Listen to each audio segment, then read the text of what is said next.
রাষ্ট্রপতি হিসেবে অসংখ্য জনকল্যাণমূলক কাজ করেছেন শহীদ রাষ্ট্রপতি জিয়াউর রহমান। শুধু নিজ দেশের জনগণই না, জিয়ার কল্যাণমূলক কাজের সুফল পাচ্ছেন সৌদিবাসীরাও। হাজিরা প্রতি বছর হজ করতে গিয়ে আরাফার ময়দান তাওয়াফ করে, আর সেখানে হাজিদের ছায়াদান করছে অসংখ্য নিম গাছ। আর নিম গাছের সাথে জড়িয়ে আছে সাবেক রাষ্ট্রপতি জিয়াউর রহমানের নাম। বাংলাদেশে এই নিম গাছকে সৌদি আরবে বলা হয় জিয়ার ট্রি, কারণ এই গাছ লাগিয়েছিলেন জিয়াউর রহমান নিজেই। বাংলাদেশের মতো এত ছোট্ট দেশের সাবেক রাষ্ট্রপতির নামের সাথে সৌদি আরবের নিম গাছ অর্থাৎ জিয়ার ট্রির সম্পর্ক কি, আর কেনই বা সৌদি আরবের নিম গাছের নাম বাংলাদেশের রাষ্ট্রপতির নামের সাথে মিলিয়ে নামকরণ করা হয়েছে, এসব বিষয়ে জানবো আজকের ভিডিওতে। সৌদি আরবের জিয়ার ট্রির সাথে বাংলাদেশের এক দিগন্তময় ইতিহাস জড়িয়ে রয়েছে, তাই ভিডিওটি না টেনে শেষ পর্যন্ত দেখার অনুরোধ জানাচ্ছি। সালটা ছিল 1977। শেখ মুজিবুরের তাণ্ডব লীলায় বাংলাদেশ তখন এক ভঙ্গুর অর্থনীতির দেশ। মুজিব ও তার দল আওয়ামী লীগ তখন বাংলাদেশকে লুটপাট করে একেবারে শেষ করে দিয়েছিল। সে সময়ে বাংলাদেশের হাল ধরেন জিয়াউর রহমান। ক্ষমতায় আসার পর তৎকালীন সৌদি আরবের বাদশাহ ফাহাদের আমন্ত্রণে সৌদি আরবে যান বাংলাদেশের রাষ্ট্রপতি জিয়াউর রহমান। আর সৌদি বাদশার জন্য উপহার হিসেবে বাংলাদেশ থেকে নিয়ে যান কিছু নিম গাছের চারা।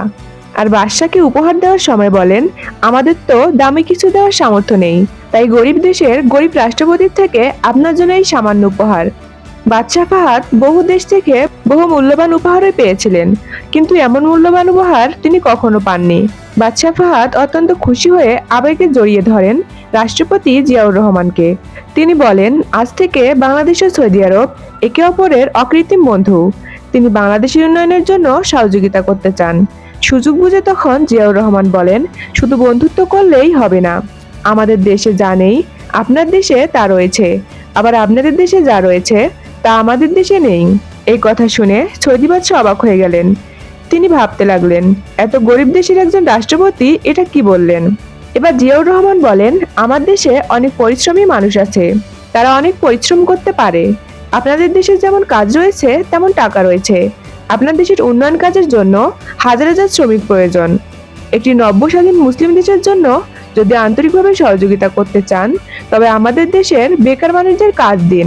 বাদশাহ ফাহাদ রাজি হয়ে গেলেন, আর উন্মোচিত হলো এক নতুন দিগন্ত। বাংলাদেশের মূল্যবান জনশক্তি প্রথমবারের মতো রপ্তানি হলো দেশের বাইরে, যেটা করে দেখাতে পারেননি শেখ মুজিব। কেননা মুজিব সরকার ব্যস্ত ছিল তার ক্ষমতাকে স্থায়ীকরণের জন্য। দেশের মানুষের কথা ভাবার এত সময় তার ছিল না। আর এখানেই শেষ নয়, বিদেশে প্রশিক্ষিত শ্রমিকের বেতন বেশি হওয়ার কারণে তিনি দেশব্যাপী কারিগরি শিক্ষা প্রতিষ্ঠান স্থাপন করে বাংলাদেশের বেকার যুবকদের দ্রুত প্রশিক্ষিত করার ব্যবস্থা করেছিলেন। আর একদম শূন্য থেকে শুরু করে আজ সৌদি আরবের প্রায় 30 লক্ষেরও বেশি বাংলাদেশি, সংযুক্ত আরব আমিরাতে 11 লাখ, কুয়েতে 2,50,000, ওমানে 3 লাখেরও বেশি, কাতারে প্রায় 3 লাখ, আর বাহরাইনে প্রায় 2 লাখ মানুষ বাংলাদেশের জন্য বৈদেশিক মুদ্রা অর্জন করেছেন। আজ সমগ্র বিশ্বে বাংলাদেশের শ্রমিকের যে শ্রমবাজার তৈরি হয়েছে তার একক কৃতিত্ব শহীদ রাষ্ট্রপতি জিয়াউর রহমানের। প্রতি মাসে প্রায় 3 বিলিয়নেরও বেশি রেমিটেন্স আসে বাংলাদেশে, যেটা শহীদ রাষ্ট্রপতি জিয়াউর রহমানের অবদান।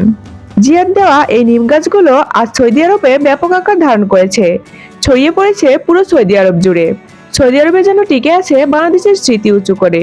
আরাফাতের ময়দানে সবুজ শীতল ছায়া দিয়ে চলছে অসংখ্য নিম গাছ।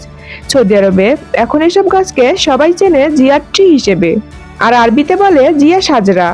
জিয়াউর রহমানের সৌদি সফরের অনেক পরের কথা।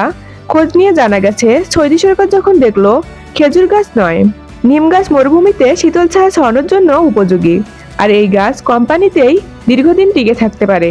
গাছের পাতায় প্রচুর পানি ধরে রাখে, আবার বৃষ্টির জন্যও নিম গাছ যথেষ্ট সহায়ক। দেখা গেছে যে এলাকায় নিম গাছ রয়েছে সে এলাকায় পর্যাপ্ত বৃষ্টিপাত হচ্ছে, আর ওইসব এলাকায় মানুষের অসুখ বিসুখও কম হচ্ছে, কারণ নিম গাছের পাতা বাতাসে মিশে প্রকৃতির জীবাণুনাশক হিসেবে কাজ করে। তখন সৌদি সরকার ব্যাপকভাবে নিমের চারা রোপণের কাজে হাত দেন। 1983 সাল থেকে 1984 সালে সৌদি সরকার প্রথমবারের মতো আরাফার ময়দানে নিমের চারা রোপণ করে। আরাফার ময়দানে আজ হাজার হাজার নিম গাছ। হাজিরা এই নিম গাছের শীতল ছায়ায় হজ পালন করেন। প্রচন্ড গরমে নিম গাছের বাতাস তাদের প্রাণ জুড়িয়ে দেয়। আরাফাতের ময়দানে জাবালের রহমতে উঠে চারদিকে তাকালে দেখা যায় পাহাড়ে ঘেরা বিশাল এলাকা জুড়ে শুধু নিম গাছ আর নিম গাছ। ছোট্ট দোকান দিয়ে বসেছেন বাংলাদেশের অনেকেই। নিম গাছ নিয়ে সেখানকার একজন বাংলাদেশি দোকানদার বলেন, এই গাছগুলো বাংলাদেশের গাছ। জানেন, আমাদের জিয়াউর রহমান সৌদি সরকারকে এই গাছগুলো উপহার দিয়েছিলেন। গর্বে এই সময় তার আনন্দ অশ্রু গড়িয়ে পড়েছিল। পাশের আরেক দোকানদার বলেন, হাজিদের জন্য এই নিম গাছগুলো আল্লাহর রহমত, কারণ এই নিম গাছের কারণে আরাফাতের ময়দানে গরম অনেক কম। শুধু বিদেশের শ্রমিক রপ্তানি নয়, সর্বক্ষেত্রেই জিয়া তার যোগ্যতার স্বাক্ষর রেখেছেন। 1974 সালে বাংলাদেশে ভয়াবহ দুর্ভিক্ষে সরকারি হিসেবে 26,000 এবং বেসরকারি হিসেবে 10 লাখ মানুষ অকালে ঝরে পড়েছিল। তখন দেশের জনসংখ্যা মাত্র 7.5 কোটি। সেই সময় কেউ কি ভেবেছিলেন যে দুর্ভিক্ষের মাত্র 6 বছর পর বাংলাদেশ নিজেদের খাদ্য চাহিদা মিটিয়ে নেপালে 200 মেট্রিক টন চাল রপ্তানি করবে? কেউ কি ভেবেছিলেন যে দেশে মাত্র 7.5 কোটি মানুষের জন্য খাদ্য উৎপাদন করা যায়নি, সে দেশে মাত্র 56,000 বর্গমাইলের মধ্যেই 16 কোটি মানুষ খেয়ে পড়ে বেঁচে থাকতে পারবেন?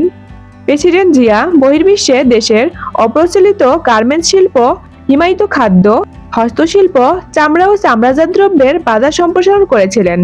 জিয়ার হাত ধরেই গড়ে ওঠা সেদিনের ছোট্ট গার্মেন্টস শিল্প আজ দেশের অন্যতম প্রধান রপ্তানি খাত। দেশের জনসংখ্যার অর্ধেক নারী। এই বিপুল সংখ্যক নারীকে কর্মহীন রেখে এই নব্য স্বাধীন জনবহুল একটি দেশের উন্নয়ন যে সম্ভব নয়, সেটা উপলব্ধি করে শহীদ জিয়া। দেশের নারীদের অর্থনৈতিক কর্মকাণ্ডে সম্পৃক্ত করে দেশের সার্বিক উন্নয়নের চাকাকে গতিশীল করার জন্য মহিলা বিষয়ক মন্ত্রণালয় প্রতিষ্ঠিত করে নারীদের ক্ষমতায়ন, সমাজে তাদের যথাযথ সম্মান নিশ্চিত করেছিলেন।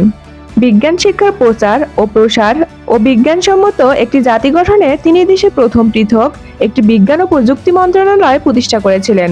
সাধারণ শিক্ষার সাথে মাদ্রাসা তথা ধর্মীয় শিক্ষা অর্জন করে নৈতিকতা সম্পন্ন নাগরিক তৈরির জন্য স্বাধীন দেশে তিনিই প্রথম ইসলামী বিশ্ববিদ্যালয় প্রতিষ্ঠা করেছিলেন, যেটি স্বাধীন দেশে প্রতিষ্ঠিত প্রথম পাবলিক বিশ্ববিদ্যালয়। শহীদ প্রেসিডেন্ট জিয়াউর রহমান স্বাধীন ও নিরপেক্ষ পররাষ্ট্র নীতি অবলম্বন করে খুব সহজেই বিশ্ববাসীর দৃষ্টি আকর্ষণ করতে সক্ষম হয়েছিলেন। তিনি ক্ষমতায় এসেই সোভিয়েত বলয় থেকে বের হয়ে আমেরিকা ও চীনের মতো রাষ্ট্রের সাথে বন্ধুত্বের হাত বাড়িয়ে দিয়েছিলেন। তাতে তিনি সফল হয়েছিলেন। তিনি তার সাহসী চৌকস পররাষ্ট্রনীতির কারণে মুসলিম বিশ্বের আস্থা অর্জন করতে সক্ষম হয়েছিলেন। গত 30 মে ছিল শহীদ জিয়ার 43তম মৃত্যুবার্ষিকী।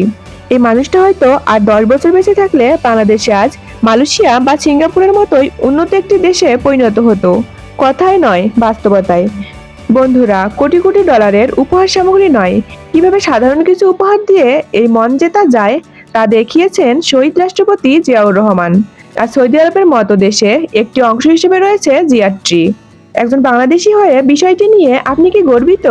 কমেন্ট বক্সে জানিয়ে দিন আপনার মতামত। আর এমন ভিডিও বারবার দেখতে চাইলে আমাদের চ্যানেলটি সাবস্ক্রাইব করে পাশেই থাকুন।